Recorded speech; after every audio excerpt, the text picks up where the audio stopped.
Chapter 12. A Voyage to the Country of the Houyhnhnms. It was not long before I started my next voyage, on the 7th of September 1710, as captain of my own ship this time. The owner of the ship wanted me to sail to the Indian Ocean to do some business for him there, but I was very unlucky. On the way, I had to employ some new sailors from Barbados, but they were men of very bad character. I heard them whispering to the other sailors several times, but I did not suspect what they were planning. One morning, as we were sailing round the Cape of Good Hope, they attacked me and tied me up. They told me they were going to take control of the ship and become pirates. There was nothing I could do. They left me alone on the beach of a small island in the middle of the Indian Ocean. As the ship sailed away, I realized I had no idea where I was. I found a road away from the beach and walked very quietly and carefully along in case I was attacked. Several strange-looking animals were lying in the field, and some were sitting in a tree. Their heads and chests were covered in hair, and they had beards as well. They walked sometimes on two, and sometimes on four legs, and could climb trees. They were certainly the ugliest animals I had ever seen in all my travels. When I met one of these creatures on the road, his face showed great surprise, and he lifted a foot high in the air. I did not know if he was going to attack me or not, but I hit him hard with the side of my sword. He screamed so loudly that all the other animals ran to help him. There was about 40 of them around me. I kept them away by waving my sword in the air, but their wild cries frightened me, and the horrible smell from their bodies made me feel sick. Suddenly, they all ran away. I noticed that a horse was coming along the road, so I supposed the animals were afraid of him. The horse stopped when he saw me and seemed very surprised. He neighed several times in a very intelligent, gentle way, and I almost wondered if he was speaking in his own language.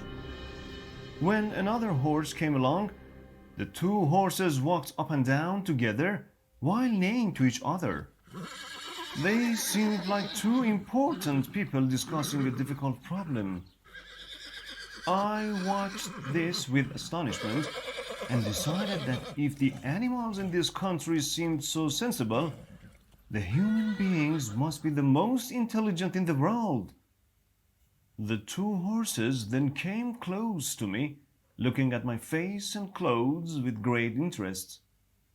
They talked to each other again, and then the first horse made clear signs for me to follow him. He led me to a long, low building. Inside there were several large airy rooms with no furniture. Other horses were sitting or lying comfortably on the floor on clean blankets. But where was the master of the house? Were these horses his servants? I began to wonder if I was going mad. Then I realized that the house did not belong to a human, but to the horse who had brought me here. In this country, horses, not people, were in control. I started learning a little of their language. Their word Houyhnhnm means a horse, and the word itself sounds very like the noise a horse makes. I found it very difficult to say this word, and so I decided to shorten it and call them Huis. Their servants were the horrible-looking animals I had seen earlier. They did all the hard work and lived in dirty little rooms in another building, where they were tied to the walls. To my horror, these ugly animals, called Yahoos, had human faces which looked very similar to mine. I did not want anyone to think I was a Yahoo, so I tried to make it clear that my habits were very different from theirs. At least, I was allowed to sleep in a separate room from them. At first, I thought I would die of hunger, as I could not eat the Yahoo's dirty meat or the Hui's grass and corn. But I soon learned how to bake little cakes made of corn, which I ate with warm milk. Sometimes I caught a bird and cooked it, or picked leaves of plants to eat with my bread.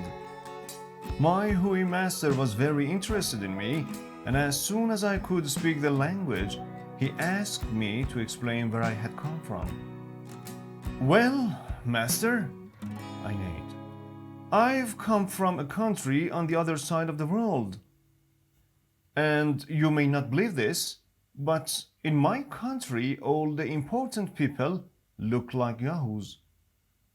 "But how is it possible?" he asked gently. "Your Huis surely wouldn't allow unintelligent creatures like Yahoos to control the country."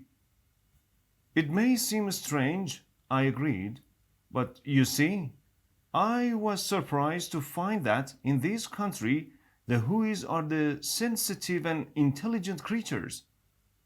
And if I'm lucky enough to return home, I'll tell my friends all about it. But I'm afraid they may accuse me of lying." My master looked quite worried. "What is lying?" he asked. In their language, there is no word which means telling lies, and my master had great difficulty in understanding me. I tried to explain.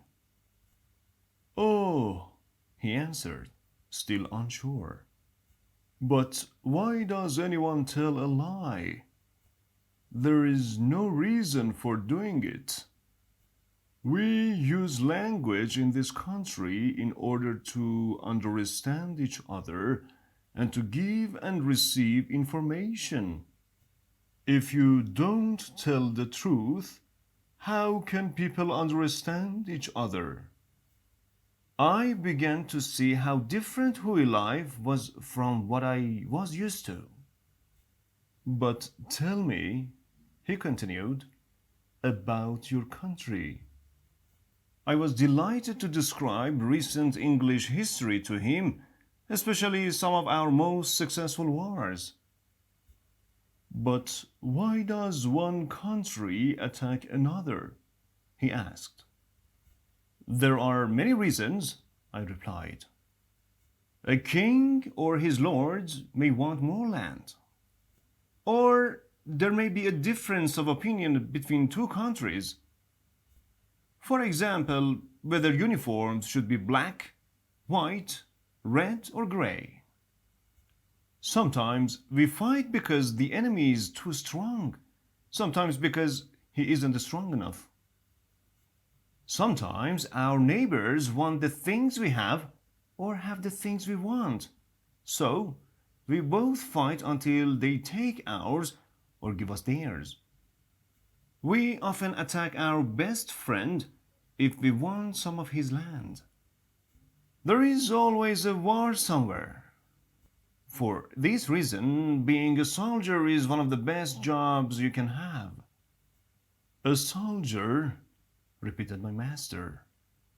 "I'm not quite sure what that is." "A soldier is a Yahoo who works for his king and country. His orders are to kill as many people as he can," I answered. "People who've never hurt him?" asked the Hui. "That's right," I said, pleased that he seemed to understand at last. "Soldiers have killed thousands of people in recent history." He shook his head and looked sad. "I think you must be What was your word? Yes, lying to me. How could you and your countrymen kill so many other Yahoos? And why would you want to? I smiled as I replied proudly, Sir, you don't know much about European war. With our guns and bullets and gunpowder, we can destroy 1,000 ships, 100 cities, and 20,000 men. You see? Be quiet, he ordered. I've heard enough. I know Yahoos are bad, but I didn't realize they could possibly do such terrible things. After these conversations, I began to wonder whether the Huis were right. Why do we humans so often fight wars and tell lies? Peace and truth began to seem more important than making war or making money. I became more and more used to the Hui's ideas and way of life. As the Huis did, I hated the Yahoos for their dirty habits and unpleasant character. By the time I had been there a year, I walked and neighed like the Huis. I felt such a strong love for them that I planned to spend the rest of my life among them and try to become more like them.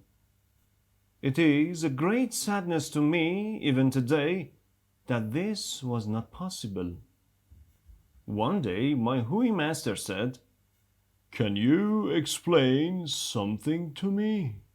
Why are the Yahoos so violently fond of those shining stones in the fields? They dig for days to get them out of the ground and hide them jealously from other Yahoos. I expect they found pieces of gold or silver, I said. Because he did not seem to understand, I added, we use them as money to pay for things, you see. How strange, he replied. We share everything here. No Hui needs, what do you call it? Money. Perhaps you can imagine how I felt.